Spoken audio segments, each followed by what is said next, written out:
शरीर की शक्ति का भी घमंड प्रायः हो जाता है।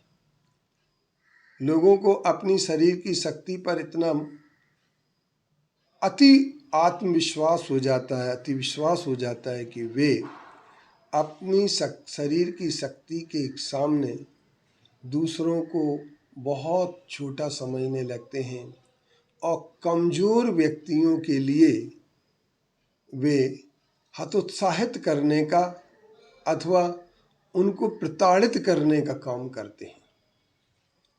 आज भी महिला को कमज़ोर मान करके महिला प्रताड़ना के केस आए दिन हमारे और आपके सामने आते रहते हैं। इन मामलों की गहराइयों में अगर हम जाते हैं तो पुरुष ने सदैव अपने आप को शक्तिवान समझा है और उस शक्तिवान को समझने के कारण से वह महिलाओं के लिए सदैव प्रताड़ित करता रहता है। जैसे अभी हमारे सामने एक उदाहरण सामने आया कि स्वाति मालीवाला को अरविंद केजरीवाल के पीए ने मारा, पीटा और बदसलूकी की, और उसका सबसे बड़ा परिणाम सामने ही आया एक उसमें कि अरविंद केजरीवाल ने अपनी प्रभुता को पूरा का पूरा दांव पर लगा दिया।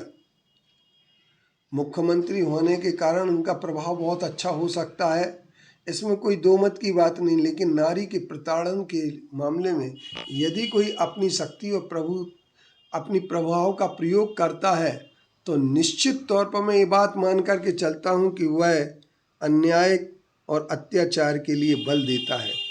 जहाँ अन्याय और अत्याचार बढ़ता जाता है उस अन्याय और अत्याचार का एक दिन अवश्य अंत होता है।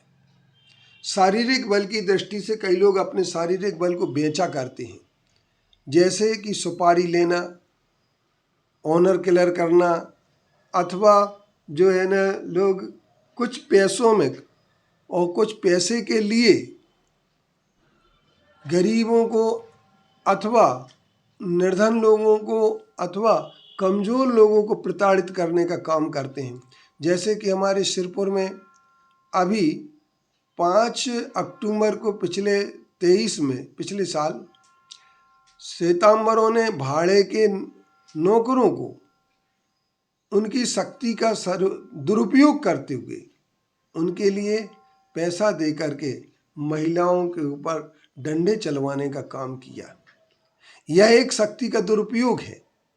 शक्ति व्यक्ति के पास शारीरिक शक्ति हो सकती है, लेकिन ये शारीरिक शक्ति ज़्यादा दिन काम में नहीं आती है।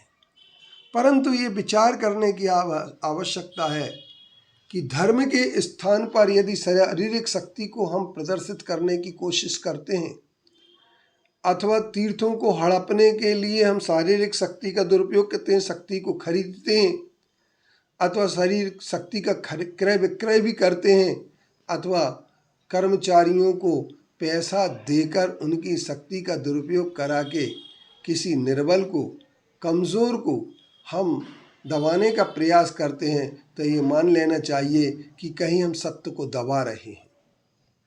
और जहाँ पर भी सत्य का दमन किया जाता है वह सत्य का दमन एक न एक दिन सत्य निश्चित तौर पर सामने आता है। सत्य किसी के छुपता नहीं है।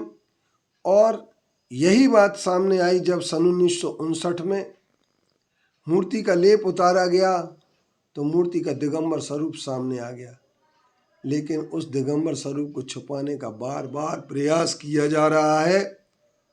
और दिगंबरों ने सिर्फ एक ही बात की मांग की है सुप्रीम कोर्ट के सामने कि मूर्ति का लेप हटा करके सर्वे करा लिया जाए और मूर्ति अगर दिगंबर हो तो दिगंबर को दे दी जाए और श्वेतांबर हो तो श्वेतांबर को दे दी जाए।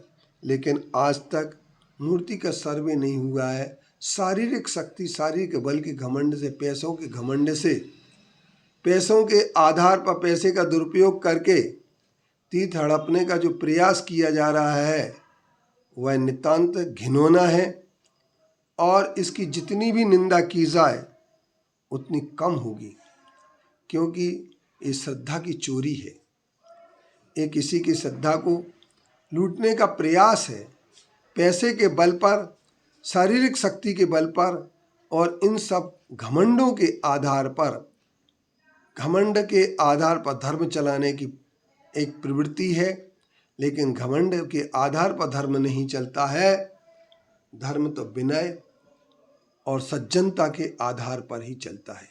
इसलिए शारीरिक शक्ति के बल को हमें छोड़ना चाहिए और छोड़ करके हम इसका घमंड छोड़ें और सहज विनयशील बने, आत्मकल्याण में निरत रहें।